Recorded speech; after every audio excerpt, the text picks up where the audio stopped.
Bonjour à tous. Bienvenue à cette conférence GConf en partenariat avec la City. Très rapidement, je vais vous rappeler, pour ceux qui ne nous connaissent pas encore, le but de l'association GConf. Alors, on est une organisation une association qui organise des conférences par les élèves pour les élèves.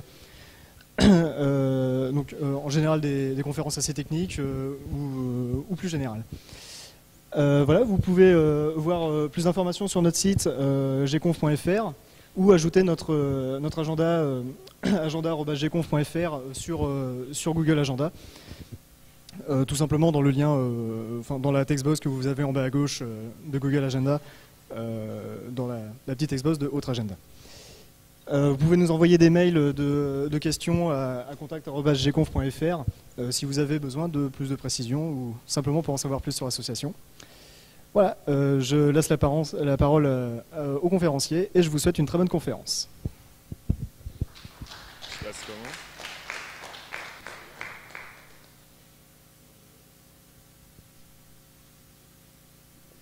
Bien, bonjour à tout le monde.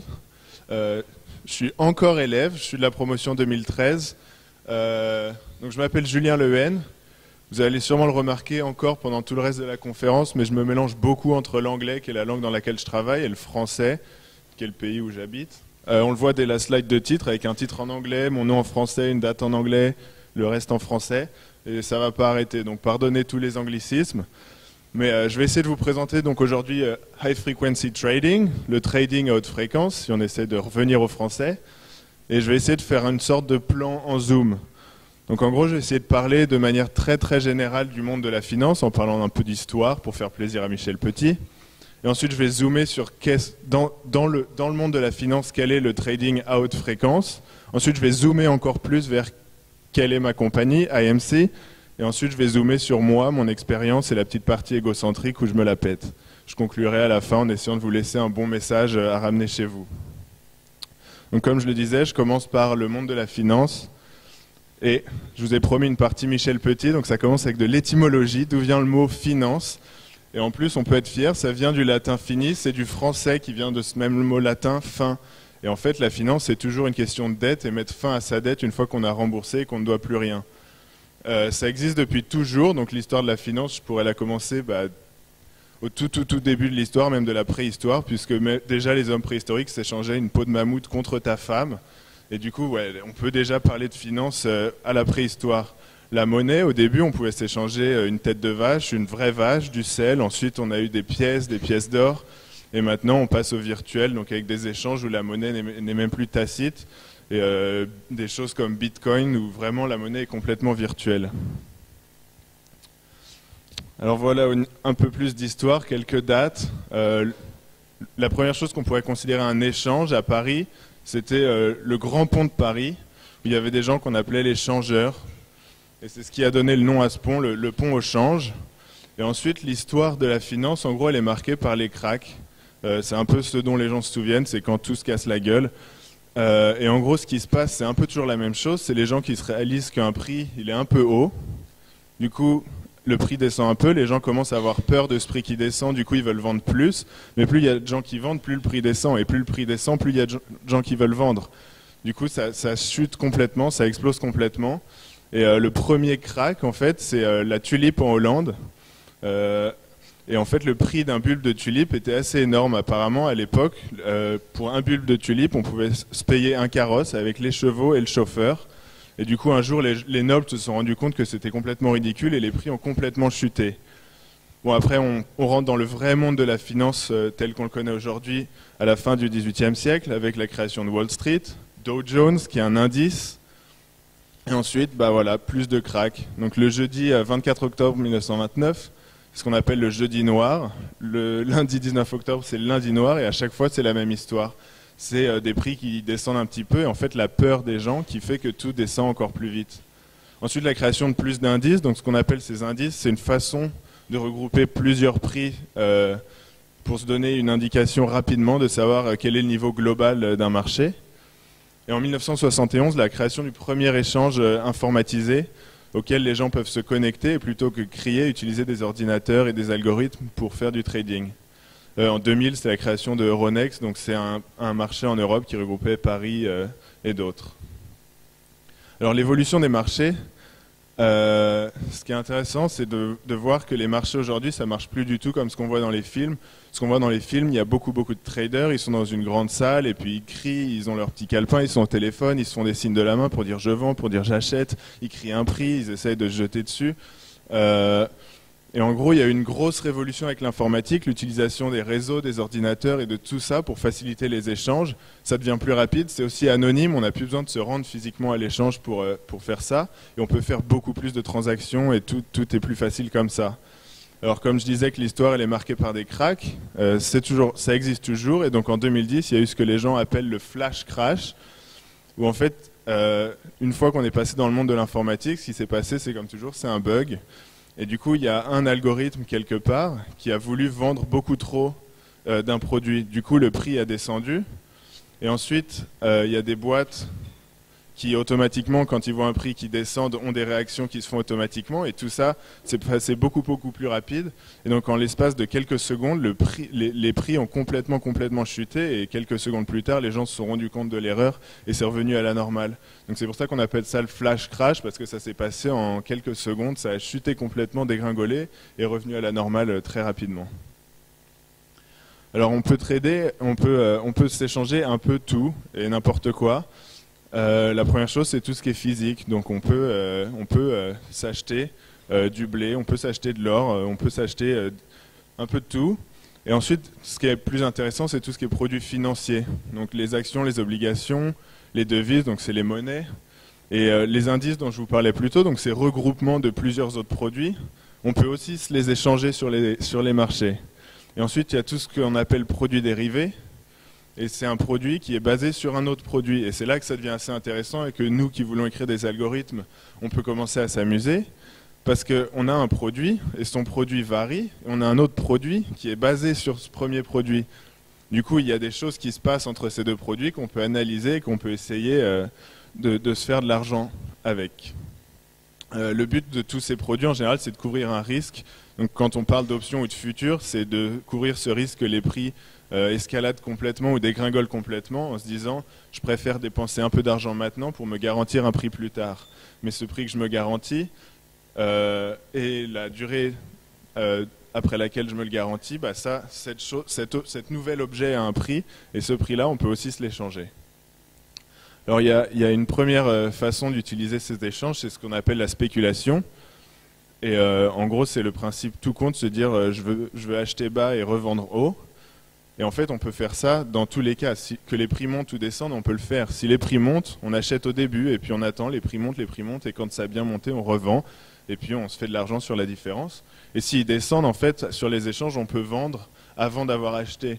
Et c'est ce qu'on appelle être à découvert. Donc en fait, on a une position qui est négative. Donc le nombre d'objets que je possède est négatif, mais je peux faire ça.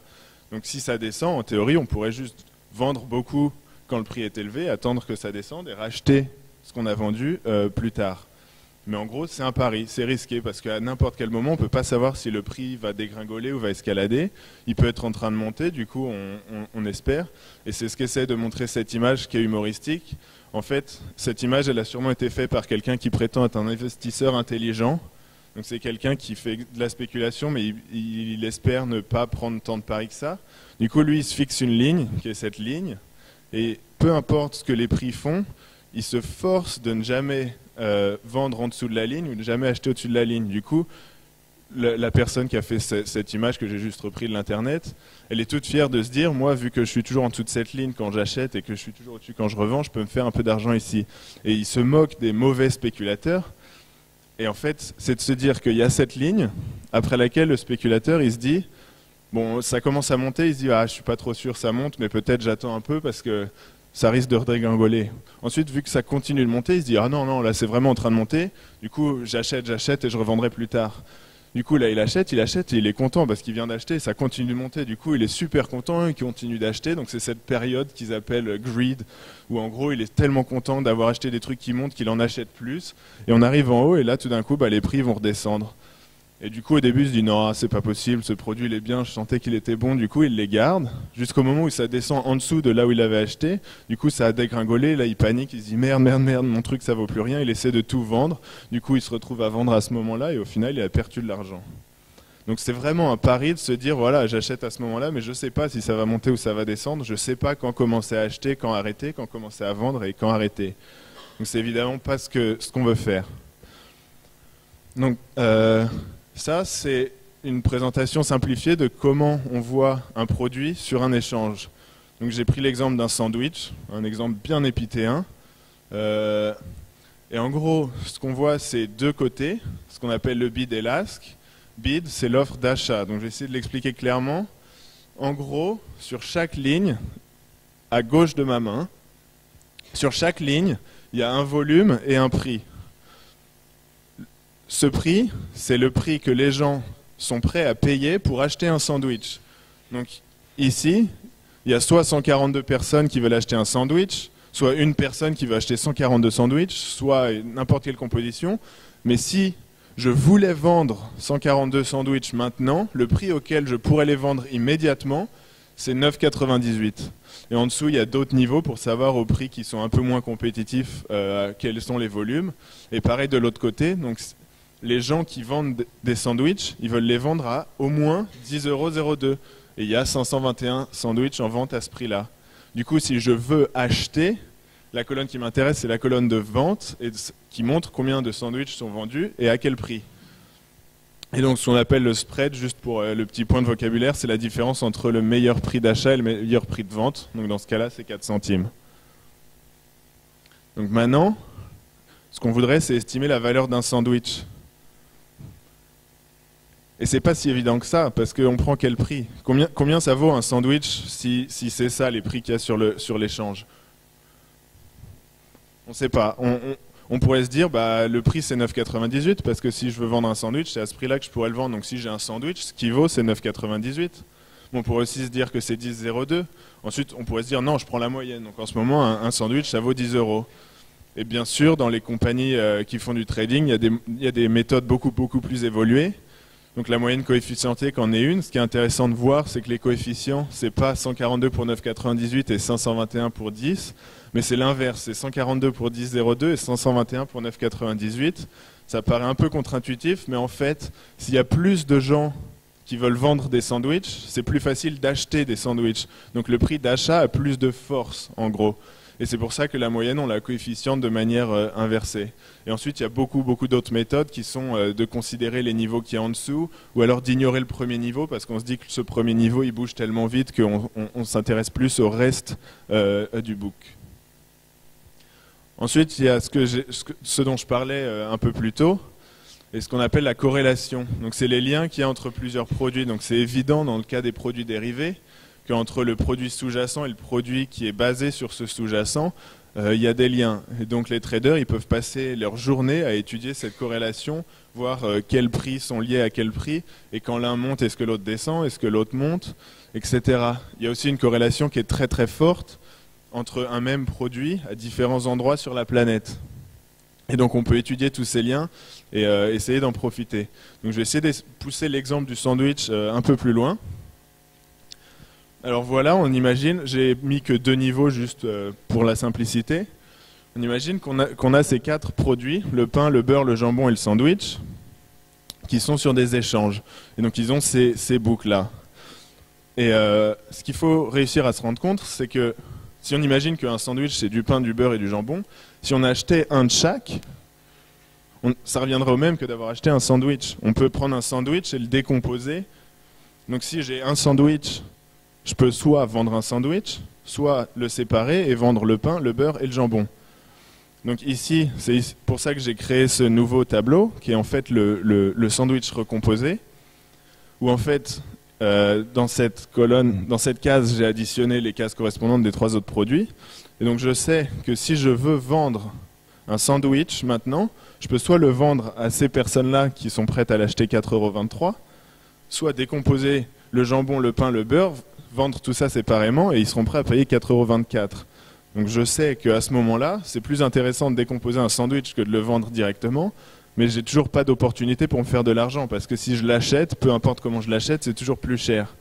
Du coup, pour l'instant, il n'y a pas d'opportunité, mais on peut avoir des algorithmes qui calculent ce genre de corrélation, ce genre de composition en permanence, qui regardent partout dans le monde, partout sur plein d'échanges, et qui regardent comment on peut essayer de se faire de l'argent en vendant des sandwichs. Donc là, on imagine le prix du sandwich chute complètement. Donc soit la grosse chaîne Subway a racheté la boulangerie de l'autre côté, soit ils ont produit trop de sandwichs, du coup ils ont tellement de sandwichs qu'ils sont obligés de faire chuter un peu les prix pour vendre des sandwichs. Du coup, j'ai partout les mêmes prix, sauf ici, le prix du sandwich qui a complètement dégringolé. Du coup, maintenant, il y a une opportunité. Parce que si je fais la somme des gens qui veulent acheter du jambon, qui veulent acheter du pain et qui veulent acheter du beurre, ils sont prêts à payer 4,24 € pour leur sandwich. C'est le 4,24 € qu'on avait en bas avant.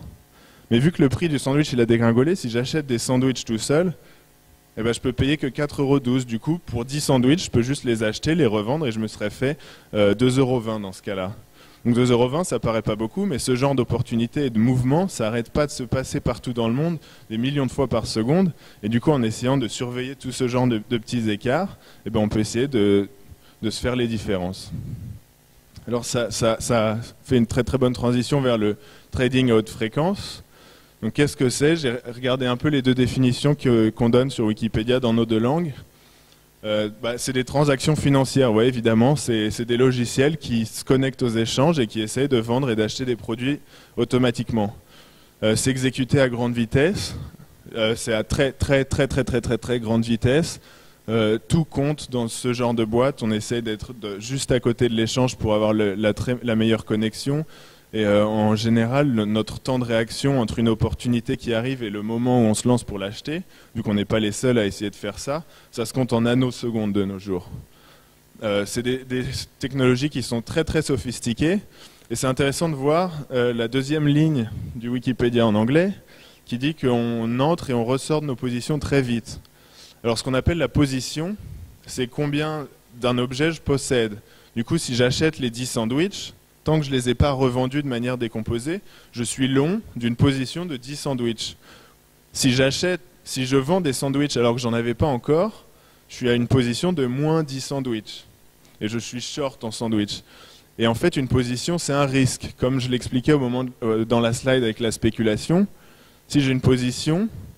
En gros, si j'ai une position longue, c'est-à-dire que je possède des objets. J'espère que leur prix monte, parce que plus il monte, plus je me fais de l'argent. Et si je suis short, j'espère qu'il descend. Mais tout ça, c'est juste un jeu de chance. Et si j'ai une position qui est non nulle, j'ai un risque. Et dans une boîte de high frequency trading, on ne veut pas de risque. Nous, ce qu'on veut, c'est faire de l'argent, mais sans risque. On n'est pas une boîte d'investissement qui essaye d'étudier les produits, les boîtes et ce qui se passe, et d'essayer de placer l'argent pour une longue période avec des gros volumes. Nous, on fait des tout petits volumes, des toutes petites périodes, et on ne veut pas de risque. Et pour faire ça, en fait, on essaie de ressortir de nos positions très rapidement. Donc dès qu'on achète quelque chose, on sait déjà comment on veut s'en débarrasser à un meilleur prix, et c'est comme ça qu'on se fait de l'argent sans prendre de risque. Après, si on fait ça, on se fait 1 centime ou on se fait 2 centimes parce qu'il y avait une toute petite opportunité. Et en fait, c'est en le faisant en une fraction de seconde et en le faisant des millions de fois dans la même journée qu'on arrive à se faire plus d'argent. Alors il y a une des stratégies qui est une stratégie qui est vraiment super naïve, qui est l'arbitrage avec des longues distances. Donc l'idée c'est que si à Londres et à Francfort il y a le même produit qui se fait échanger et que le prix change dans un des deux, si on arrive à être les premiers à le savoir dans l'autre, on peut se faire de l'argent comme ça. Si le prix monte à Londres, je sais que dans pas longtemps ça devrait suivre à Francfort. Du coup, je sais que ça va monter à Francfort. Je le sais une fraction de seconde avant. Et du coup, pendant une fraction de seconde, je peux me faire quelques centimes. Et je peux ne pas arrêter de faire ça. L'avantage, c'est que les échanges, eux, ça les arrange que les prix se stabilisent automatiquement grâce à des boîtes comme ça qui cherchent à se faire quelques centimes. Et ça pousse énormément la recherche pour la technologie. Donc pour passer de Londres à Francfort, par exemple, on n'utilise plus des câbles, on n'utilise plus la fibre optique, on utilise des ondes radio, des micro-ondes, parce qu'elles vont plus vite que les connexions dans une fibre optique, en fait. une autre stratégie, qui est la stratégie principale de IMC, c'est le market making. Et en gros, c'est de faire des offres, ce qu'on appelle une quote. Et ce qu'on appelle une quote, c'est quand j'envoie une offre vers un échange, mais ce n'est pas pour saisir une opportunité, c'est pour offrir mon prix. Et en général, pour que ce soit considéré une vraie offre, il faut que ce soit fait de chaque côté. En gros, si je sais qu'un sandwich vaut 10 euros, bah, ça ne me dérangerait pas d'en acheter pour 9,95 et ça ne me dérangerait pas non plus d'en vendre pour 10,05 euros.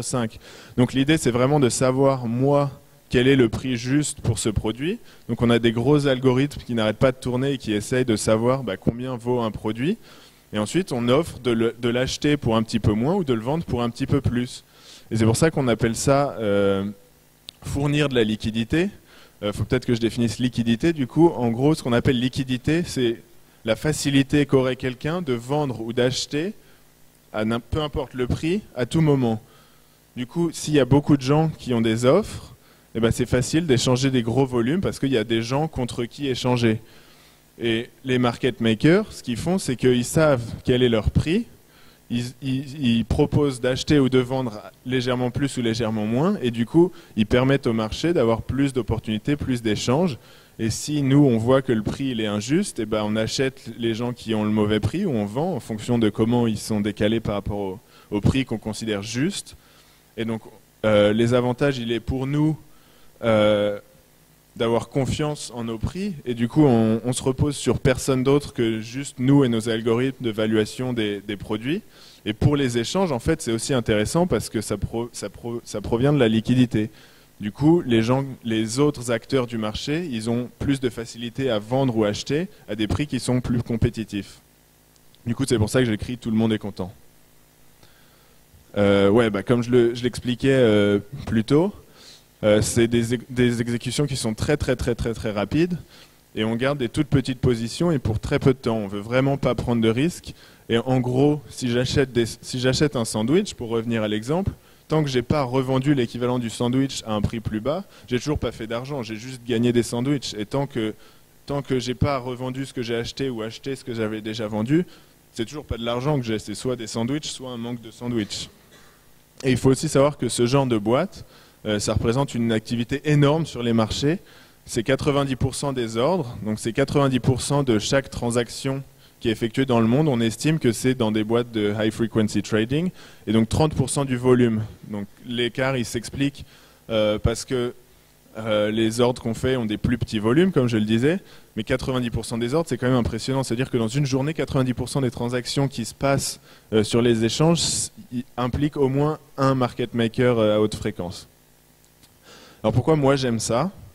Y a beaucoup de moyens déjà, vu que c'est une boîte de finance et c'est une boîte qui a trouvé des moyens de faire de l'argent sans prendre de risques. Ils ont les moyens de s'amuser, de recruter les meilleures personnes, d'avoir les meilleurs outils et d'utiliser les meilleures technologies.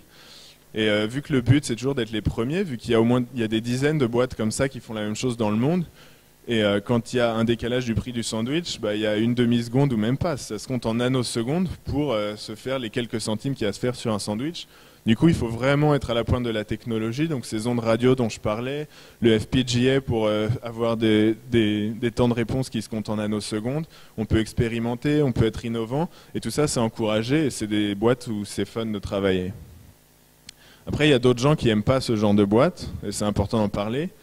Déjà, il y a les gens qui n'aiment pas le monde de la finance en général, qui se disent que les financiers, c'est 1% du monde avec 99% de l'argent. Ces gens-là, ils n'aiment pas non plus les boîtes de high frequency trading. Et après, au sein du monde de la finance, il y a beaucoup de gens aussi qui n'aiment pas les gens qui font de la haute fréquence. Tout d'abord, ils disent que c'est un avantage injuste. C'est une façon de voir les choses. Si le prix change à Londres et que juste parce que je me suis acheté une ligne à fréquence radio entre Londres et Francfort, je le sais avant tout le monde à Francfort et du coup je peux me faire 4 centimes. C'est vrai, c'est un avantage qui peut paraître injuste, mais c'est aussi un investissement que la boîte choisit de faire. Un autre reproche que les gens disent, c'est que ça crée de la volatilité. Donc la volatilité, c'est à quel point un marché fluctue. Si le prix est plat et stable, c'est pas volatile du tout, et si ça n'arrête pas de monter et de descendre, on considère que c'est très volatile. Et il y a beaucoup de gens qui pensent que les boîtes de trading à haute fréquence, ils créent de la volatilité. Et en particulier dans le cas du flash crash, il y a beaucoup de gens qui ont émis l'hypothèse que peut-être ce qui s'était passé à la base, c'était pas un problème trop grave, mais qu'à cause de boîtes comme ça, qui n'arrêtent pas d'acheter et de vendre super vite, ça a amplifié le problème. Et ça, c'est tout simplement faux, qu'on crée de la volatilité. Et une façon de le comprendre qui est assez simple, c'est que nous, les boîtes comme ça, ils savent comment se faire de l'argent, que ça monte ou que ça descende. Ils se foutent un peu de la direction, tout ce qu'ils veulent, c'est de la volatilité. En gros, la spécialisation de ces boîtes, c'est de convertir de la volatilité en revenus. Du coup, si on pouvait créer de la volatilité, croyez-moi, on le ferait et on n'arrêterait pas et on deviendrait super riche. Et donc, si on pouvait créer de la volatilité, on le ferait. En vrai, non, on attend de la volatilité. Genre demain, il risque d'y avoir des événements aux États-Unis, ça risque de créer de la volatilité dans les marchés. Du coup, au bureau, ce soir, ils sont tous au taquet pour vérifier qu'il n'y a pas de bug, que tout est prêt, parce que demain, on devrait se faire de l'argent. Du coup, nous, on est content quand il y a de la volatilité, mais on ne peut pas la créer malheureusement. Et le deuxième reproche, c'est qu'on consomme la liquidité. Donc maintenant, les gens, quand ils voient qu'il y a beaucoup d'offres, en fait, c'est pas vrai, parce qu'avant qu'ils puissent les saisir, il y a un market maker qui va se jeter dessus. Ou alors que les offres que nous on fait sont fausses, parce que si on se rend compte que notre prix n'est pas bon, on retire nos offres et on en refait une au prix qu'on considère juste.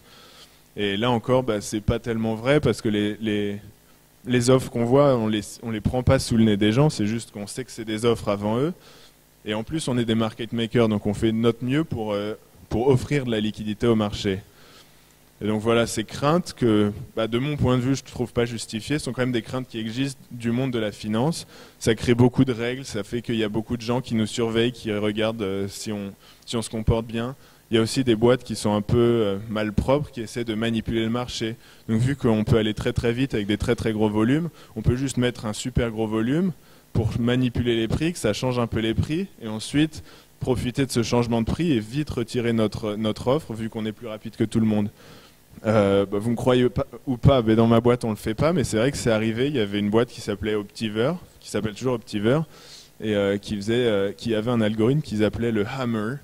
Et donc maintenant, à cause d'eux, on n'a plus le droit d'avoir des noms rigolos pour nos algorithmes, parce que ce nom de Hammer qui suggérait qu'ils allaient écraser tout le monde, mais maintenant ça énerve les gens en fait de ce genre de comportement. Donc j'ai essayé de passer à mon expérience maintenant, parce que si je vous donne cette présentation, c'est que pour les 8 derniers mois maintenant, j'ai travaillé à AMC. Donc voilà, c'est la slide un peu la plus égocentrique de toute cette présentation, avec une photo de moi que vous pouvez retrouver sur le site des IMC Graduates, donc les gens qui viennent de se faire recruter par IMC. Et en gros, mon profil, c'est avant tout d'être un étudiant EPITA, donc ça me donne un niveau technique pour être capable de travailler dans ce genre de boîte. Ça m'a aussi donné un goût pour l'aventure. Je suis allé en Afrique du Sud pendant 6 mois. J'ai aussi fait un stage Erasmus à Amsterdam. Et même si la City n'existait pas encore à cette époque-là, même s'il n'y avait pas encore d'options finance ou quoi que ce soit, EPITA m'a apporté une sorte de curiosité financière, vu qu'il y avait un concours organisé par Murex. Donc Murex, qui est une autre boîte qui s'est dit, tiens, faire de la finance et de l'informatique en même temps, c'est intéressant. Et ils ont organisé un concours où on repassait nos soutenances de stage devant eux. Et si ça les intéressait, on avait une offre de stage chez eux. Et j'ai fait ce concours et j'avais fini à une bonne place, j'avais une offre de stage, mais ils étaient en France et moi je voulais Amsterdam. Mais dans tous les cas, m'intéresser à cette boîte Murex et regarder ce qu'ils font un peu, ça m'avait donné cette curiosité de se dire, tiens, si je pouvais faire de l'informatique dans le monde de la finance, ce serait fun et intéressant. J'avais aussi pris un cours qui était optionnel, qui s'appelait Maths de la finance, où j'avais essayé de comprendre comment c'est possible de se faire de l'argent sans prendre de risques, juste en se reposant sur des modèles mathématiques. Je suis aussi étudiant MTI, ça correspond pas beaucoup à ce genre de boîte, mais malgré tout, ça me donne quand même cette expérience de m'intéresser à l'utilisateur de mon programme, à faire des programmes qui sont faciles à utiliser, qui sont ergonomiques. Mais dans une boîte comme AMC, ça compte beaucoup, puisque le logiciel qu'on fait, on ne le vend pas, on le développe juste pour nous, pour que nos traders puissent l'utiliser et se connecter au marché. Et du coup, on a une relation qui est très forte entre le développeur et l'utilisateur, puisqu'on bosse dans la même boîte. Et du coup, c'est vraiment intéressant d'avoir ce profil, de savoir s'intéresser à comment une personne différente de moi veut interagir avec mon programme. Voilà, j'arrête de parler de moi. Et IMC, en gros, ça veut dire quoi? Donc c'est 3 lettres, le I il est pour international, et c'est vraiment une boîte qui est très très internationale, vu que des échanges, il y en a partout dans le monde, et que certaines des opportunités, elles se présentent quand on trade le même produit à différents endroits, ils se doivent de couvrir le monde. Et donc il y a 3 principaux bureaux, un à Amsterdam pour l'Europe, un à Chicago pour les Amériques, et un à Sydney pour toute la région asiatique. Toutes les deux autres lettres, Market Maker, j'espère que je n'ai pas à le réexpliquer, mais en gros c'est ce que AMC fait le plus, c'est notre corps de métier, et donc on offre des prix et on fournit de la liquidité sur les marchés. Et le C, c'est Combination. Quand j'ai parlé au CEO, en fait, il m'a avoué qu'ils étaient tous les deux bourrés quand ils ont choisi ce nom et que du coup, en fait, il veut rien dire. Mais ces trois lettres, c'est ce qu'ils ont réussi à trouver. Le C, il l'explique par Combination. Et en gros, c'est un jeu de mots parce que dans le logo IMC, les market makers, ils sont combinés vu que c'est plusieurs personnes qui font le même métier et qui se retrouvent dans une même boîte. Mais combination, c'est aussi un mot qui est un peu plus technique et dans certaines stratégies de trading, on combine les produits.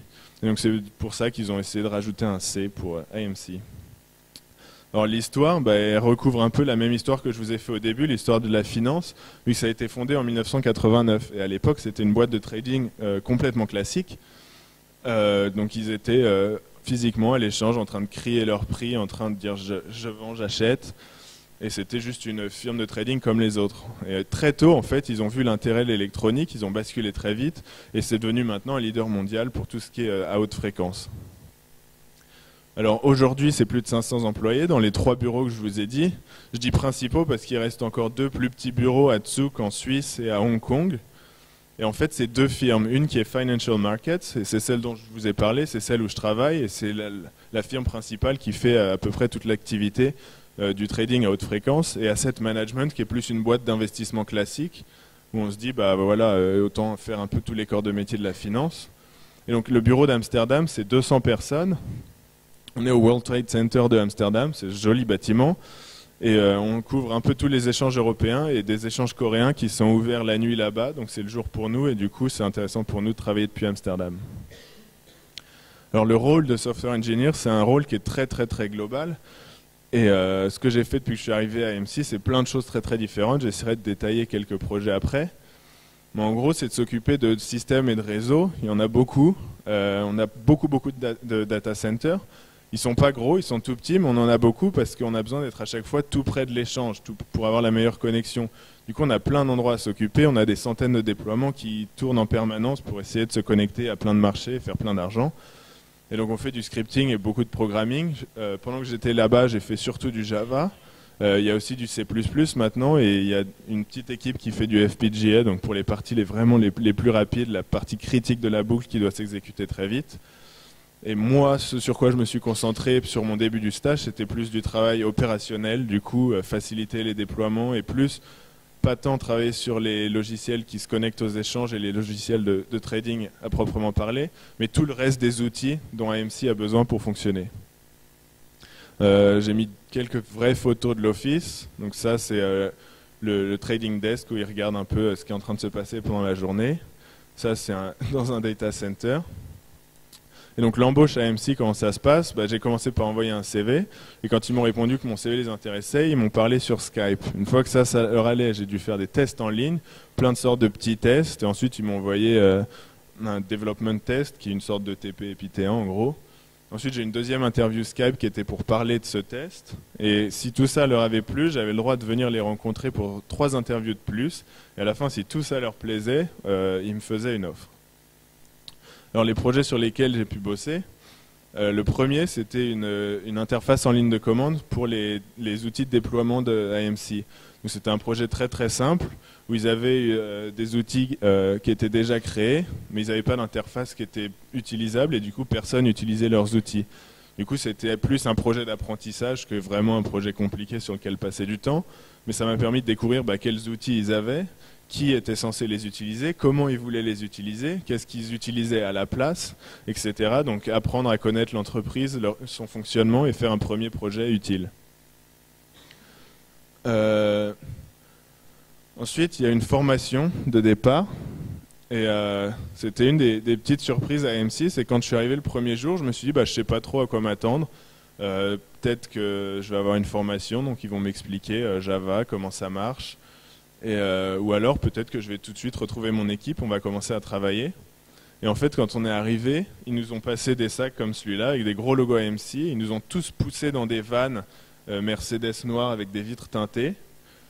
Et et le chauffeur parlait pas hollandais, parlait pas anglais, parlait pas français. Et il nous a conduit quelque part dans la campagne hollandaise.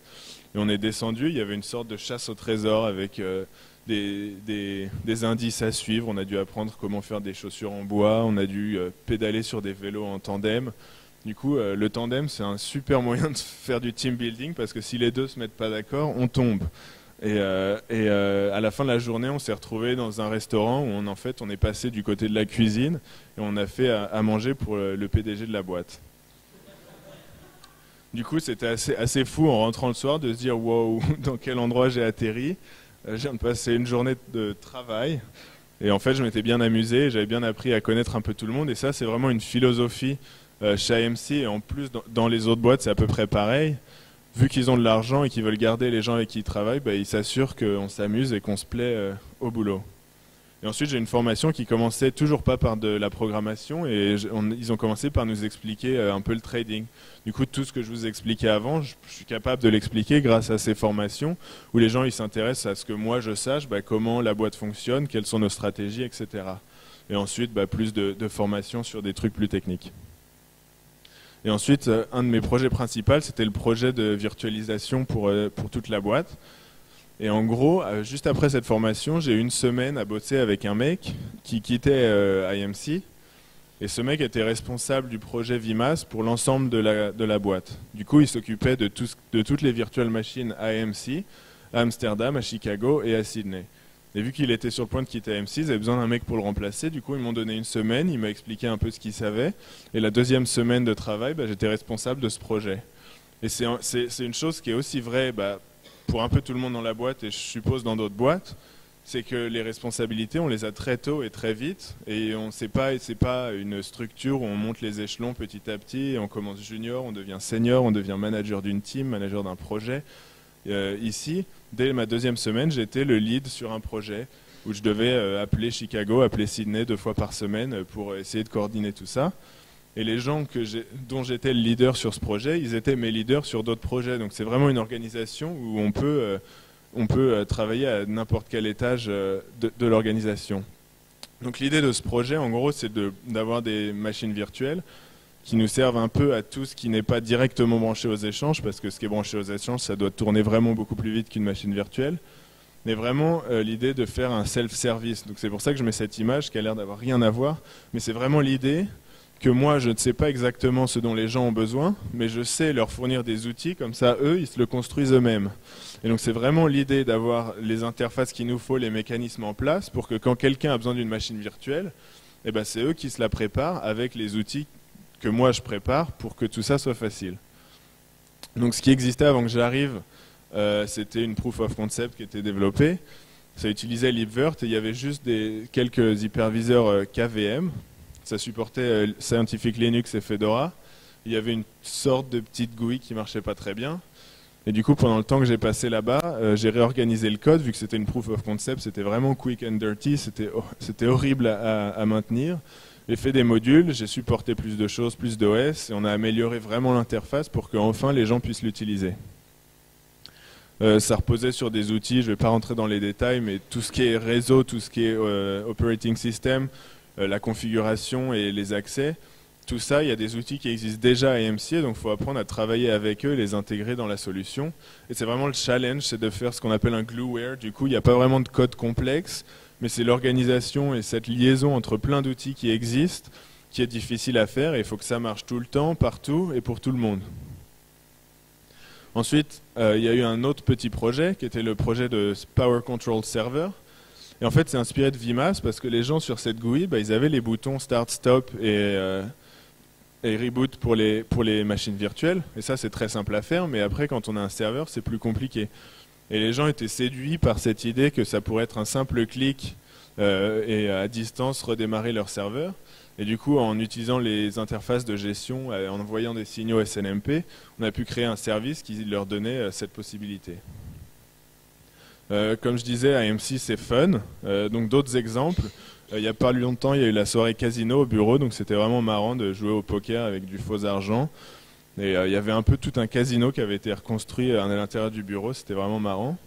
Et le voyage à Valencia, j'avais jamais entendu parler de ce genre de choses. Apparemment, c'est une coutume dans toutes les boîtes de finance comme celle-là. C'est d'avoir un company trip, donc une fois par an, il y a toute la boîte qui part quelque part. Et donc il y a un mois, un vendredi soir, ils nous ont dit allez tous à l'aéroport.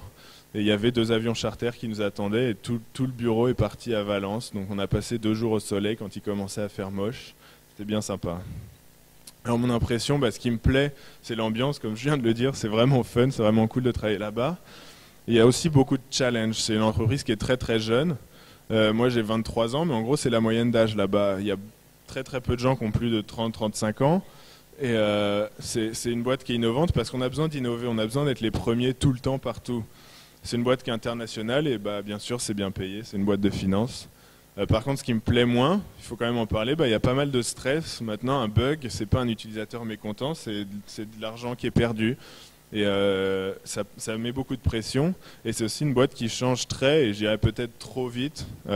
Du coup, il n'y a pas longtemps, tous les projets sur lesquels je bossais, on a décidé de les arrêter parce que c'était plus une priorité. Il y a d'autres priorités, et on change de stratégie, on change de bureau. Donc c'est un monde qui change très très vite. Donc voilà, j'arrive vers la fin et si je devais conclure très rapidement, je trouve que c'est un monde dans lequel il y a plein d'avantages. Je vous encourage à essayer de le découvrir. Le trading à haute fréquence dans une boîte comme AMC, c'est juste un cas particulier. Si ça vous intéresse, vous pouvez me contacter. Il y a aussi beaucoup d'autres boîtes qui bossent dans la finance. Donc je donnais l'exemple de Murex, où eux, ils développent un logiciel, mais ils n'ont pas de trader, ils ne le font pas tourner. Eux, ils essaient juste de développer une solution logicielle qui plaît pour d'autres boîtes. Et les banques, qui sont un autre exemple. Donc voilà, c'est ma slide de fin. Si vous deviez retenir qu'une chose, c'est que c'est un monde plein de challenges et de possibilités. Vous pouvez me contacter pour plus d'infos à propos d'AMC. Vous pouvez contacter Gconf ou la City pour plus d'infos sur leurs associations. Si vous avez des questions et que vous n'êtes pas timide, vous pouvez les poser maintenant. Si vous êtes timide, plus tard. Et dans tous les cas, j'ai des M&M's et quelques t-shirts. Il y en a qui sont vraiment devenus fans de AMC dès maintenant.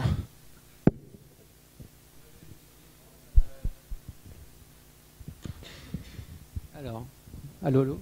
Ouais. Est-ce que ça existe les boîtes de HFT en France? Je sais pas. J'en ai pas trouvé. D'accord. Je sais que les 2 en Europe qu'il y a, qui sont les 2 dont on entend parler, c'est AMC, donc celle-là, et Optiver, qui est au même endroit. En gros, on voit leurs fenêtres depuis nos fenêtres. Et c'est ceux dont je parlais qui ont fait cette stratégie du Hammer. Ils sont aussi basés à Sydney et pareil à Chicago. Et en gros, c'est toujours un peu le même schéma. Il y a toujours un bureau aux États-Unis, un bureau en Europe, un bureau en Asie. Et les 2 que je connais en Europe sont AMC et Optiver. D'accord. Et Optiver, ça serait quoi la différence par rapport à AMC? Honnêtement, je pense qu'il n'y en a aucune. Moi, celle que j'avais trouvée en premier, c'était Optiver. Ils ont toujours un meilleur site internet. Il est beaucoup plus attractif. Et quand je les avais trouvés, c'était pour le stage. Le premier stage qui dure que 2 mois et en gros il m'avait dit pour des soucis de confidentialité on peut pas vous prendre parce que 2 mois vous allez apprendre toutes nos stratégies et nous servir à rien en ce laps de temps. Du coup on aime quand même votre profil et recontactez-nous plus tard. Et quand je les ai recontactés ils m'ont pas répondu. Du coup j'ai un peu cherché autour qu'est-ce qu'il y a comme boîte qui est pareille et je suis tombé sur AMC. Du coup c'est vraiment 2 boîtes qui sont identiques. Les sites sont les mêmes. Je crois que AMC on fait encore beaucoup de Java. Optiver, ils sont déjà passés en complètement C++. Et ouais, voilà. Ok, merci.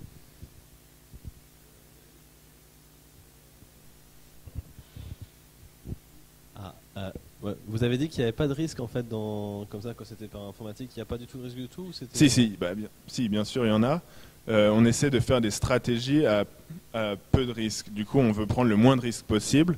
Mais forcément, il y a un moment, il y a un petit laps de temps où on prend un petit risque, mais il faut qu'il soit le plus petit possible.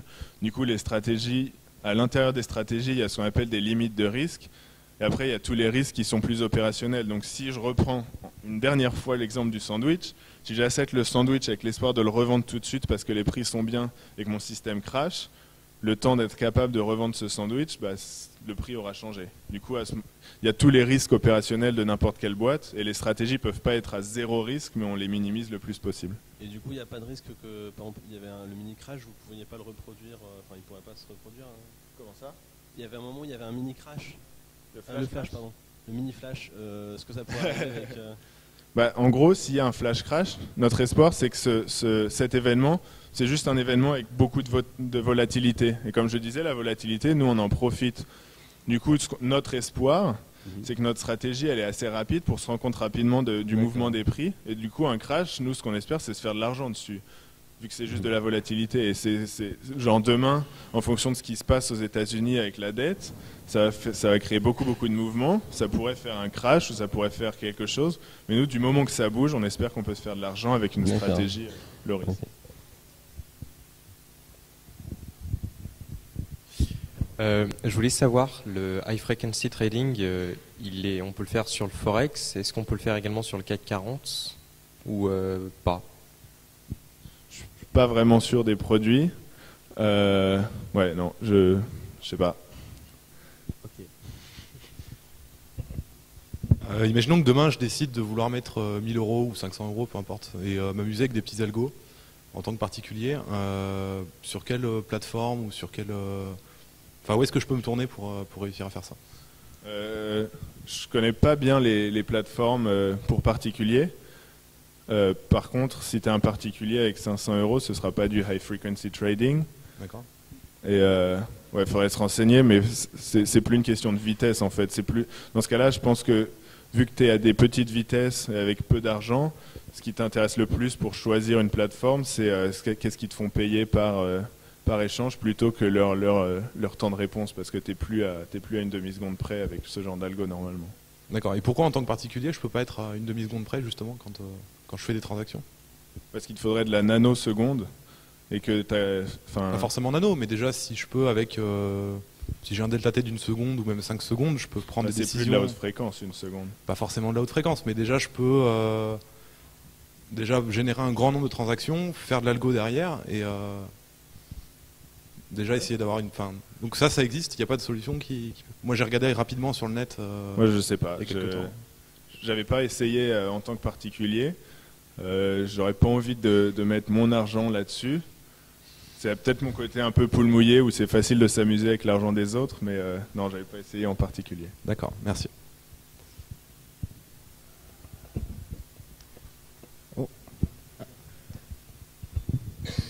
Du coup, avec ce genre d'algo, c'est de plus en plus un choix fait par la machine et pas par les hommes, c'est ça? Ouais, complètement. Et du coup, il y a de moins en moins de personnes dans les bureaux de décision, comme tu nous as montré sur les photos. Donc la photo que je montrais, ils n'étaient pas en train de décider si j'achète ou pas. Il y avait probablement un algorithme qui venait de perdre 100 euros ou qui venait de faire 2 millions. Et du coup, ils essayaient de comprendre pourquoi et comment et qu'est-ce qui s'est passé. Et c'est beaucoup plus de l'analyse ou essayer de comprendre un marché. Donc comme j'expliquais à un moment comment estimer la valeur d'un produit, il y a plein de façons de l'estimer. Et en fonction du produit, du marché et de l'algo qu'on essaie de faire tourner, il faut essayer de régler un peu les paramètres. Est-ce qu'on ignore le premier niveau? Est-ce qu'on en ignore deux? Est-ce qu'on compte juste les premiers un certain volume? Est-ce qu'on compte que jusqu'à un certain décalage de prix? Comment régler ça pour avoir un prix? Parce que dans une stratégie comme la nôtre, on ne peut rien faire si on n'a pas confiance en notre prix. Tout se base sur le prix qu'on a. Si on sait que ça vaut 10 et qu'on peut acheter pour 9,98, on est content. Et il n'y a pas plus de décisions à prendre que ça. Donc toute la concentration, elle se fait sur comment avoir la meilleure valeur possible et les meilleures estimations pour les produits. D'accord, donc même si l'algo prend de plus en plus de place, il faut quand même une tête humaine derrière ça pour gérer le système. Donc il faut toujours des gens, il en faut toujours autant, voire même plus. Mais ils ne sont pas live, ils ne sont pas en train de prendre les décisions en direct. Ils sont en train d'analyser et de mettre en place les prochains algorithmes, les prochaines stratégies. D'accord, merci.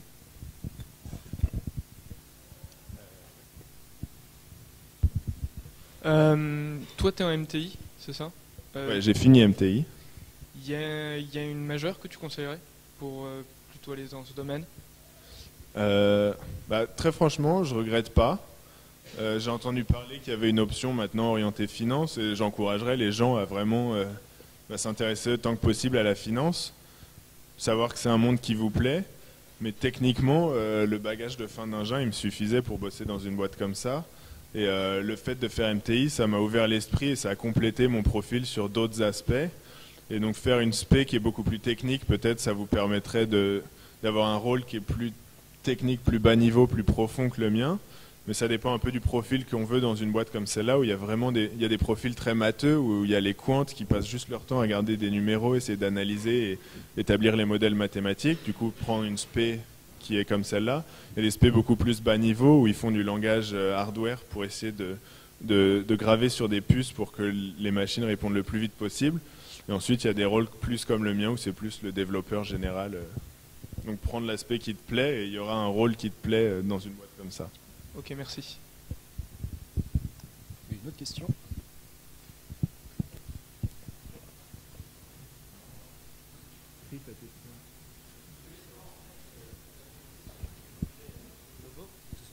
Et sinon, t'as fait quoi comme projet réellement en rapport avec la finance? Aucun. D'accord. Ok. Non, c'est ce que je disais. Mon rôle était plus un rôle opérationnel jusque maintenant. Donc, comme je disais, les projets viennent de changer. Et j'ai rejoint une team qui se rapproche beaucoup plus. Et donc, le projet maintenant que je fais, il se rapproche des traders. Et c'est un projet qui est orienté performance et analyse des performances. Et en gros, on avait des timestamps sur tout ce qui se passe sur les programmes. Et le problème, c'est que ces timestamps, ils s'appliquent au moment logiciel. Et en fait, c'est trop tard pour mesurer s'il y avait du queuing au niveau du réseau. Et du coup, on essaie de passer à des timestamps hardware qui sont mis par les appareils réseau. Et du coup, décoder tous ces flux d'informations et essayer de mesurer un peu les performances de nos systèmes, à la fois au niveau du réseau que des logiciels, etc.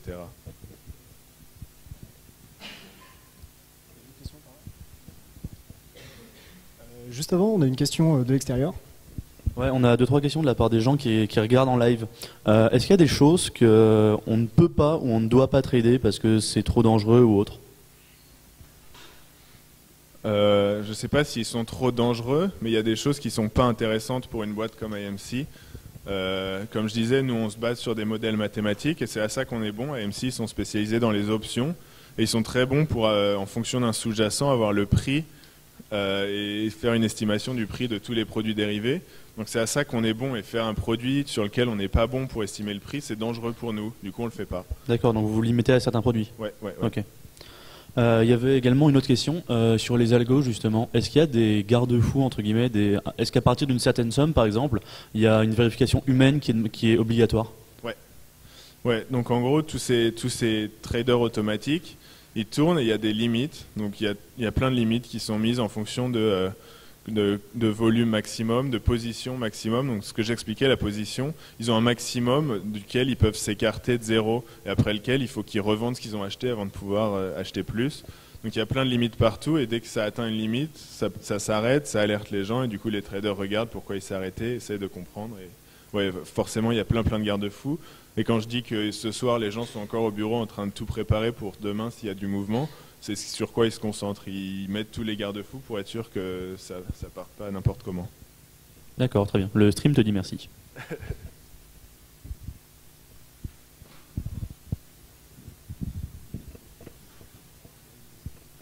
Et juste, c'était pour savoir, est-ce que tu as déjà utilisé l'infrastructure de la société pour un portefeuille personnel? Enfin, tu as l'opportunité d'utiliser les infrastructures?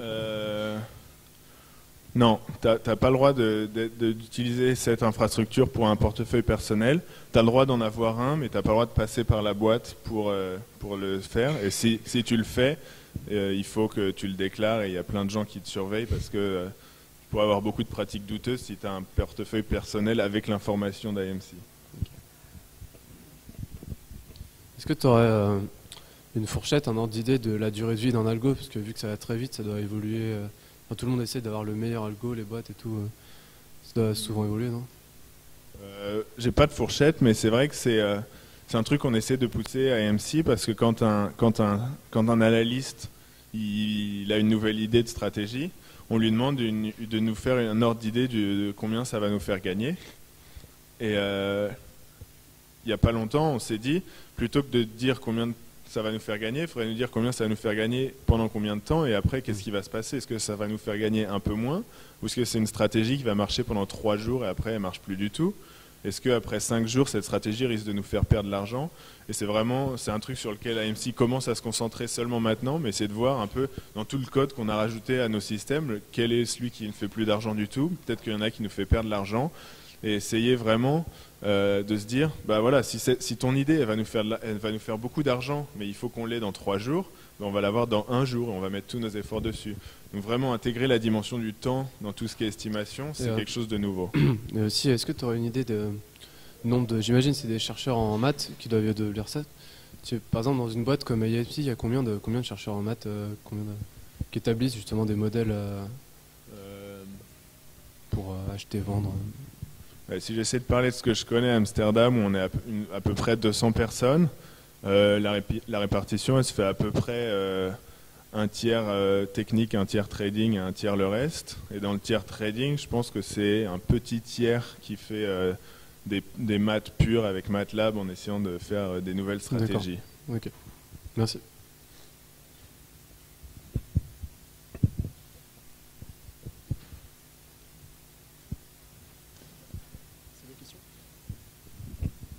Tu as dit que tu avais donné ton CV pour IMC, et qu'est-ce qui t'a différencié des autres? Tu avais fait un projet pendant Epita pour postuler après eux?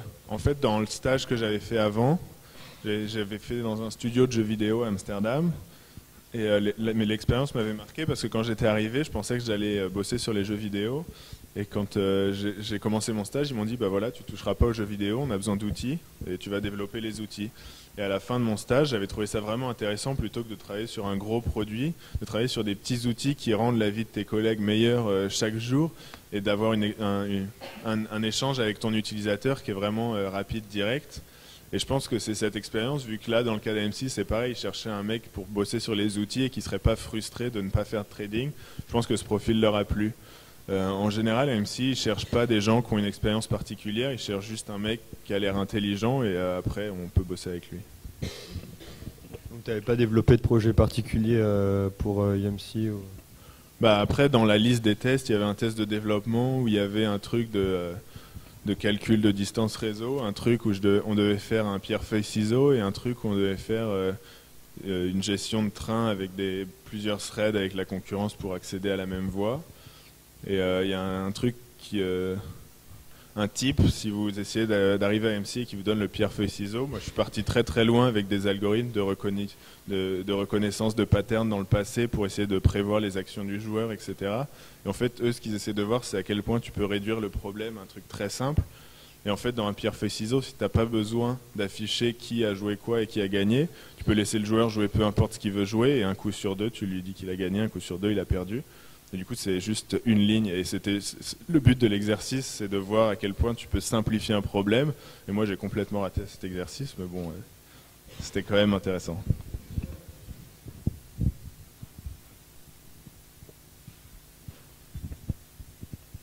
D'autres questions?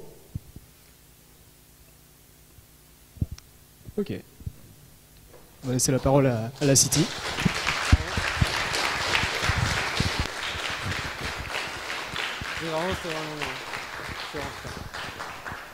Merci Julien, merci à tous d'être venus. J'espère que cette conférence vous a donné vraiment envie. Moi ça y est, c'est bon, c'est parti, j'ai envie de partir à AMC. Non vraiment, c'était vraiment super, ça donnait envie. On va se présenter rapidement la City. Alors c'est vrai qu'il n'y a pas énormément de monde qui nous connaît encore. Pourquoi on a été créé il y a 2 ans à peu près. On a été créé à peu près en même temps que la Minance Fineur, la Mineur Finance, pardon, la Mineur Finance à l'Epita. Donc en gros la finance en ce moment c'est à la mode, c'est ce qu'il faut retenir. Là moi je viens de faire le salon entreprise parce que je suis en Ing 3 et je suis à la recherche d'un stage de fin d'études. Et la moitié des entreprises ou presque nous parlaient de finance, soit parce que c'était leur cœur de métier, soit parce qu'elles faisaient de la finance. Donc il faut savoir, c'est un domaine qui attire énormément de gens. Alors il l'a dit rapidement, mais la finance c'est un domaine où les salaires sont très élevés par rapport au reste du monde du travail. Donc voilà, on a des exemples, mais on n'en parlera pas en public comme ça. Si vous voulez vraiment savoir, vous pouvez venir voir. Il faut savoir que voilà, ça paye très bien, c'est des missions super intéressantes, c'est un secteur un peu avec pas mal de challenges et qui cherche beaucoup de monde. Et nous, en tant qu'épitéens, même si on n'a pas vraiment de formation à la finance, on est très recherché et il y a vraiment énormément de gens qui nous veulent. Alors comment on peut travailler dans la finance? Un bon point, ça pourrait être de rejoindre l'association La City, par exemple. Par exemple.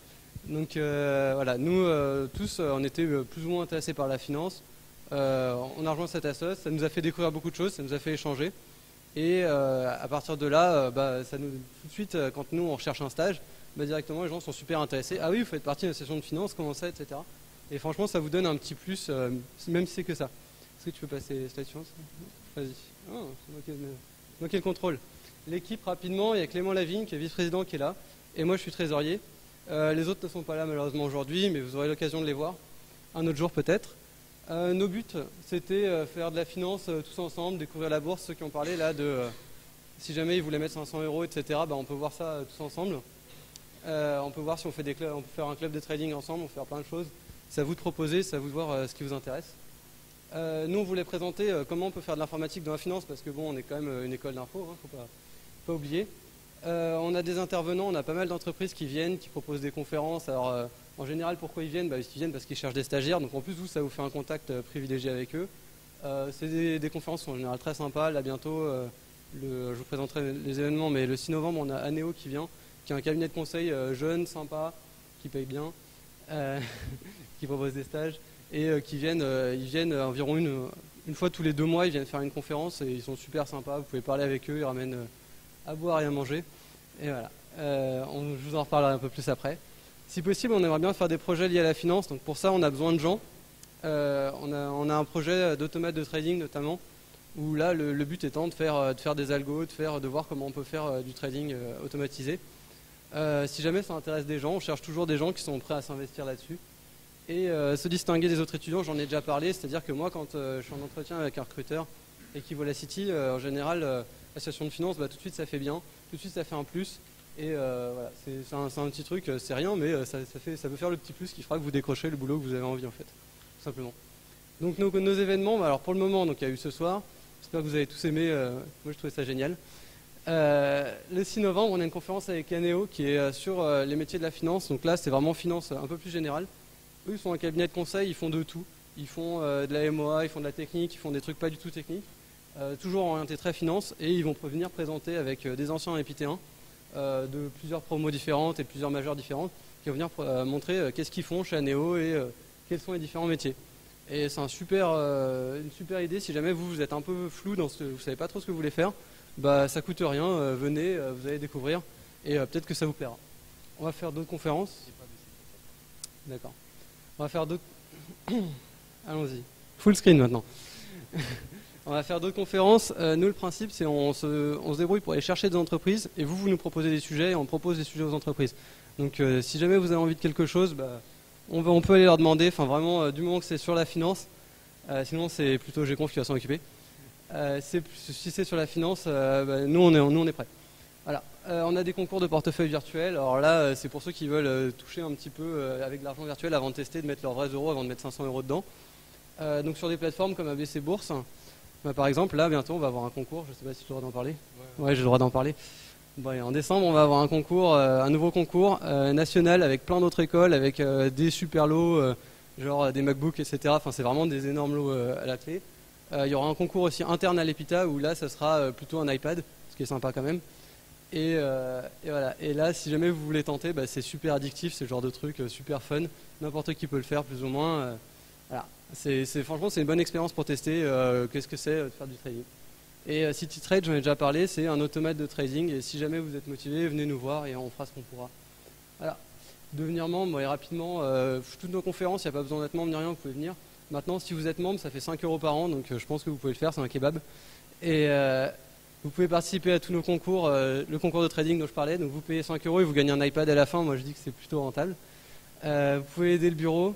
Savoir que nous, on est tous en Ing 3, on va bientôt quitter l'école, donc ce qu'on cherche, c'est un nouveau bureau pour l'année prochaine. On aimerait bien que la sauce continue à vivre et qu'il y ait du monde. Donc si jamais il y a des gens qui sont intéressés par la finance, vous rejoignez l'asso, nous on vous forme et après à la fin on vous laisse les clés et vous savez que vous êtes président de votre assos et ça fait super bien sur le CV, ça fait des points ENAC, bon ça fait beaucoup de points ENAC. Si jamais vous venez à la City, vous n'aurez plus de problème de points ENAC. Voilà. Agrandir votre réseau professionnel. Moi je parle d'Aneo par exemple, Aneo, moi je suis allé poser un CV chez eux, il y a des gens de l'année dernière qui sont allés bosser chez eux. Quand vous venez en venant de la part de la City, c'est bon, vous avez déjà un gros plus, un gros avantage, quoi. On reçoit des offres de stage régulièrement, on a des startups, on a plein d'entreprises qui viennent nous demander des stages, enfin qui veulent des stagiaires, donc si jamais ça vous intéresse. Et voilà, et le fameux point ENAC, bon voilà, si jamais c'est encore un problème pour certains. Quelques contacts rapidement, si vous avez des questions on y va, sinon on passe direct à la présentation de GConf. Pas de questions? Si. Notre bureau est où? Oui, alors en parce fait que on est... je sais que toutes les assos ont normalement un bureau. Non, toutes les assos n'ont pas des locaux. On a Epita, il n'y a pas de locaux pour tout le monde. GConf n'a pas de locaux non plus. Ah, dommage. Non, vraiment, les assos qui ont des locaux, c'est ceux qui en ont vraiment besoin. Nous, on est asso de finance. Est-ce que tu penses vraiment qu'on a besoin d'avoir des locaux? On aimerait bien, mais pour le moment, l'école en tout cas ne pense pas qu'on en a vraiment besoin. D'accord. Du coup, nous, ce qu'on fait, c'est on est tous en SIGL. Ça, c'est une question de l'histoire. Hein. Nous, on n'est pas du tout sectaire. On veut toutes les SP, on veut tout. Mais le bureau, là, ça fait 2 ans que c'est que des SIGL, malheureusement. Et du coup, ce qu'on fait, c'est que nous, on a le lab SIGL à Villejuif et on squatte dedans et on fait ce qu'on veut. Voilà, qui est un coin sympa. Après, nous, on s'en fiche de votre SP. Si vous voulez venir, on n'a rien à faire que vous soyez en SIGL. Quelqu'un qui a demandé quelle est la meilleure majeure pour faire de la finance, nous, on a 0 réponse là-dessus. Faites la majeure qui vous plaît. La mineure finance, ça peut être un plus, mais faites ce qui vous plaît. Hein. Voilà. D'autres questions? Oui, j'ai une question sur votre automate de trading. Ouais. Il a commencé à être développé ou pas du tout encore? Marie, tu veux en parler? Non, pas du tout. On est en train de réfléchir et on cherche des membres. En fait, on n'a pas assez de gens motivés pour se lancer dedans, quoi. Alors, on n'a pas besoin d'énormément de gens, on a juste besoin de gens motivés. Si toi, ça t'intéresse, on peut lancer le projet avec toi. Voilà. D'accord, mais il y a d'autres gens motivés ou? Il y a plein de gens dans cette salle. D'accord. Okay. Ouais. Merci. D'autres questions? C'est bon, bah merci beaucoup. Et à la prochaine, j'espère.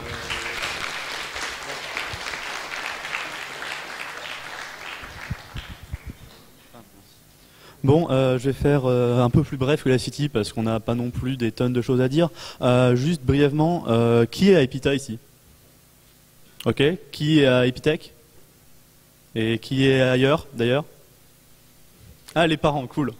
Bon, d'accord. Bon, alors, du coup, pour les épitains, je vais juste vite fait vous présenter les prochaines conférences qu'on va avoir. Est-ce qu'il y en a qui sont en prépa? Ok, donc vous êtes probablement au courant, vendredi soir, sur le site de Villejuif, on a une conférence sur Unix, pour vous permettre de bien prendre tout ça en main, etc., qui sera d'ailleurs faite par... il est passé où? Le monsieur en rouge, là, qui est en l'occurrence le président de GConf, qui sera une des personnes qui viendra vous présenter ça. Ça sera suivi, comme la majorité des TP sur Villejuif, par un TP pendant toute la nuit, avec la participation de VJN pour vous faire des crêpes, du café et compagnie, et des Volutech pour vous faire un barbecue, comme à chaque fois. De manière plus globale, après, pendant le reste de l'année, là on est sur la période où c'est plutôt des conférences sur des retours d'expérience de stage, etc. Pour ceux qui ont le plaisir d'être là, il y a 2 semaines à la conférence de Delrod sur Google. Mais le reste de l'année, on va se monter sur des conférences plus techniques normalement. Donc voilà, notamment avec la conf Unix et le 14 novembre, une conf sur ML, la théorie des types, des trucs marrants, des trucs intéressant, enfin beaucoup plus technique que des retours de stage en l'occurrence. Voilà. Si vous voulez voir toutes les dates, agenda@gconf.fr, c'est un agenda Google, vous avez juste à l'ajouter et vous aurez toutes les dates de nos conférences. Contact@gconf.fr si vous avez des questions à nous poser, si vous avez oublié l'adresse email de Julien et que vous voulez qu'on vous la refile pour lui poser des questions, ou même si vous connaissez super bien un sujet, que vous voulez nous en parler, vous voulez qu'on fasse toute la paperasse administrative derrière, etc. Et que vous voulez juste avoir à présenter ça, vous pouvez passer par nous, on se charge de tout. Voilà, également gconf.fr, le groupe Facebook, vous le trouverez tout seul, je vous fais confiance pour ça. Voilà, est-ce qu'il y a des questions? Non? Bon, bah très bien. Bonne soirée.